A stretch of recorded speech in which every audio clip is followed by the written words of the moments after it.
সুধী ভক্তমণ্ডলী, আমাদের সনাতনী সম্প্রদায়ের অহংকার, যিনি আমাদের এই সম্প্রদায়ের অভিভাবকের দায়িত্বে আছেন, হিন্দু ধর্মীয় কল্যাণ ট্রাস্টের সম্মানিত ভাইস চেয়ারম্যান, যিনি জগন্নাথ অ্যালাইনমেন্ট অ্যাসোসিয়েশনের প্রেসিডেন্ট, সিদ্ধেশ্বরী সার্বজনীন পূজা পরিষদের স্টিয়ারিং কমিটির চেয়ারম্যান, দেশনেত্রী বেগম খালেদা জিয়ার সম্মানিত উপদেষ্টা পরিষদের সদস্য শ্রী তপন মজুমদার মহোদয়, উনি আমাদের এই দেবমন্দির প্রাঙ্গণে আমাদের এই নাম সংকীর্তন উপলক্ষে আমাদের মধ্যে উপস্থিত হয়েছেন। আমরা দেবমন্দির কার্যনির্বাহী কমিটির পক্ষ থেকে দাদাকে আমরা ধন্যবাদ এবং কৃতজ্ঞতা প্রকাশ করছি। উনি আমাদের একজন অভিভাবক।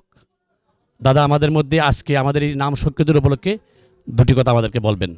এই মন্দিরের জাগ্রত ঠাকুর ঠিকভাবেই নির্বাচন করেছে এখানকার সভাপতিকে, এবং এখানকার যে কমিটি আছে তারা যথোপযুক্ত এই মন্দির পরিচালনার জন্য। আমি তাদেরকে ধন্যবাদ জানাই।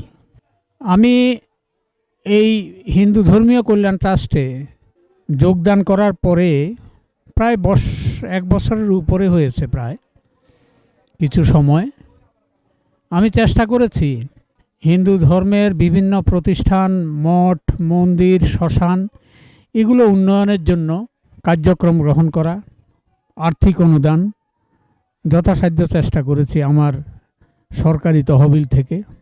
এছাড়াও ওই সময়ে সরকারের আর্থিক দৈন্যতা সত্ত্বেও আমি আসার পরপরেই প্ল্যানিং কমিশনের সাথে মোটামুটি আলাপ আলোচনা করে আমরা লক্ষ্মীকান্তজিউ মন্দির আশ্রমে সেখানে বহুতল ভবন নির্মাণ করার জন্য, যেটা মাননীয় উপদেষ্টা ডক্টর আফম খালিদ হোসেন সাহেব বহুতল ভবনের উনি ভিত্তিপ্রস্তর স্থাপন করেছেন, সেটার জন্য আমরা 49 কোটি 60 লক্ষ টাকা বরাদ্দ করেছি। সরকারের খাতায় এটা আছে। এরপরে ঢাকেশ্বরী মন্দিরের একটা প্রকল্প আটকানো ছিল, তো সেটা আমাকে প্ল্যানিং কমিশন থেকে জিজ্ঞাসা করা হয়েছে যে স্যার এটা আপনি একমত কিনা। আচ্ছা, অবশ্যই তাদের এখানে যদি বরাদ্দ দেওয়া হয় আমার কোনো আপত্তি নাই। সেটা হলো ঢাকেশ্বরী মন্দিরে ঢুকতেই বাম দিকে একটা এখন দ্বিতল ভবন আছে, এটা বহুতল ভবন 5 তলা করার জন্য। তো আমাকে বললো যে স্যার তাদের প্রস্তাবিত টাকাটা আপনি কি ভাগ করে বিভিন্ন মন্দিরে অল্প কোটি টাকা করে দেবেন, নাকি এটা যেভাবে আছে ওইখানেই দেবেন? আচ্ছা না, এটা যেভাবে আছে ওখানে, অন্যদের জন্য আমি টাকা আনার কোনো সমস্যা হবে না। তো সেটার জন্য 45 কোটি টাকা বরাদ্দ হয়েছে। তাহলে মোট মিলিয়ে আমার এই সময়ে 100 কোটি টাকার মতো আমরা বরাদ্দ করেছি। এছাড়াও গত বছরে প্রায় আমরা 9 কোটি টাকা আমাদের হাতে ছিল। পূজার সময় 4 কোটি, 9 4 13 কোটি টাকা আমরা বরাদ্দ করার জন্য সারা দেশে পূজা মন্দিরগুলোতে আমরা দিয়েছি। সম্প্রতি মন্ত্রণালয়ের বোর্ড সভায় আমি 2টা মন্দিরের বিষয়ে প্রস্তাব করেছি। একটা হলো সিদ্ধেশ্বরী শ্রীমা কালী মন্দির এবং এই দেব মন্দিরটা। তো দেব মন্দিরের ওনারা আগেই বুদ্ধিমানের কাজ করেছে যে ডিপিপি তৈরি করে ফেলেছে। অবশ্য 10 কোটি টাকার কমে হলে আমাদের খুব ব্যাগ পেতে হয় না এগুলো অনুমোদনের জন্য। তো ওনারা 10 কোটির কমই করেছে। আর আমার চিন্তা ছিল সিদ্ধেশ্বরীতে আন্ডারগ্রাউন্ড পার্কিং সহ ব্যাপক ডেভেলপমেন্ট, সেটা আমি 45 কোটি টাকার মতো ওনাদেরকে বলেছিলাম। তো ওনাদের ইঞ্জিনিয়ার বলল যে না, এখানে যেই জায়গা আছে 15 থেকে 25 কোটি টাকা হজম করার মতো জায়গা আছে, এর বেশি করা যাবে না। তো সেই জন্য ওনারা দিয়েছে হাই সাইটে 25 কোটি টাকার প্রকল্প দিয়েছে। তো এটা 3টা ফেজে দেখানো হয়েছে। একটা হলো মূল মন্দির, আরেকটা হলো নাট মন্দির, আরেকটা হলো মাতৃভবনটা, এই 3টা। তো আমিও চিন্তা করছি যে আমরা একসাথেই 25 কোটি টাকা দেব না, আগে ওইটার জন্য 7 থেকে 8 কোটি টাকা বোধ হয় আমাদের মূল মন্দির মায়ের মন্দিরে লাগবে।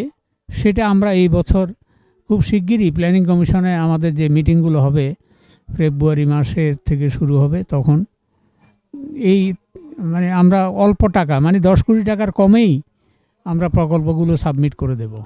এরপরে নেক্সট আরেকটা এই 1 মাসের মধ্যেই আরেকটা মিটিং হবে বোর্ড সভা, সেখানে আরও 2-3টা মন্দিরকে আমরা সিলেক্ট করে রেখেছি, সেখানেও আমরা 10 কোটি টাকার কমে প্রকল্প সাবমিট করব।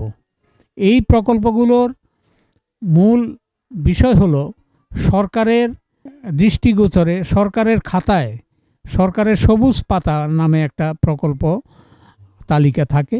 সেই সবুজ পাতায় একবার যদি উঠে যায় তাহলে এটা ডিলিট করা সম্ভব নয়। হয়তো সময় লাগতে পারে, আপনাদের কাছে কোয়ারি থাকতে পারে যে আপনারা জায়গা দিবেন কোথায়, আপনারা এটা করবেন কোথায়, কিভাবে অ্যাকোমোডেশন হবে, বাইরের রাস্তা কোন দিক দিয়ে হবে ইত্যাদি, কিন্তু প্ল্যানিং কমিশন কোয়ারি করবে। এটা সুবিধা যে 10 কোটি টাকার কমে হলে বেশি রকমের কোয়ারি হয় না। এটা যেহেতু আমি সরকারের চাকরি করেছি, আমি বুঝি যে 10 কোটি টাকার কমে হলে প্রকল্পগুলো পাস করানো সহজ হয়। তো এই ক্ষেত্রে আমরা চেষ্টা অব্যাহত থাকবে।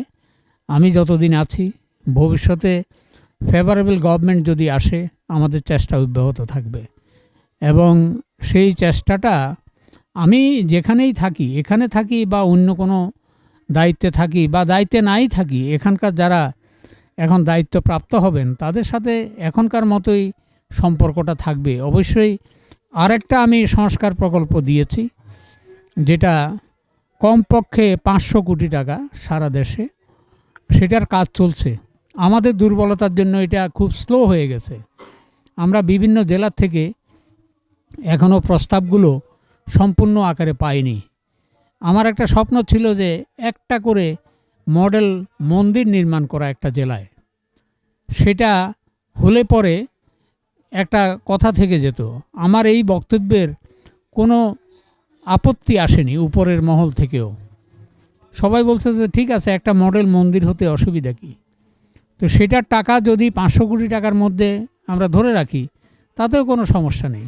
আমি 500 কোটি টাকার বেশি চাইব না। তো সেটার জন্য আমরা প্রস্তুত আছি, আমরা কাজ করে যাচ্ছি।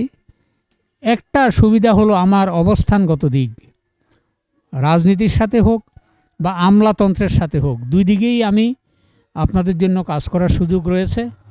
কারণ এখনকার আমলা যারাই হোক, যত বড় সচিবে হোক, আমার যাওয়ার পরে তারা চেয়ারে বসার কোনো ক্ষমতা নেই। তারা দাঁড়িয়ে থাকবে যতক্ষণ না আমি বসি। তো সেই সুযোগটা, সেই opportunity I gathered for my community for the development of the temples and also other institutions for the community. চেষ্টা করে যাচ্ছি। আমার পরম স্রষ্টা, আমার ভগবান আর যে মন্দিরগুলোতে ঠাকুর অবস্থান করছেন তাদের আশীর্বাদ নিয়ে আমি কার্য পরিচালনা করব যতক্ষণ পর্যন্ত আমি দায়িত্বে থাকি। আপনাদের সবাইকে ধন্যবাদ, দেব মন্দিরের কমিটিকে ধন্যবাদ, আমাকে এখানে আমন্ত্রণ করেছে। দেবতার মন্দিরে অবশ্য আমন্ত্রণের কিছু নেই, নিজের থেকে আসতে হয়। তো সবাইকে ধন্যবাদ এবং কৃতজ্ঞতা জানাচ্ছি।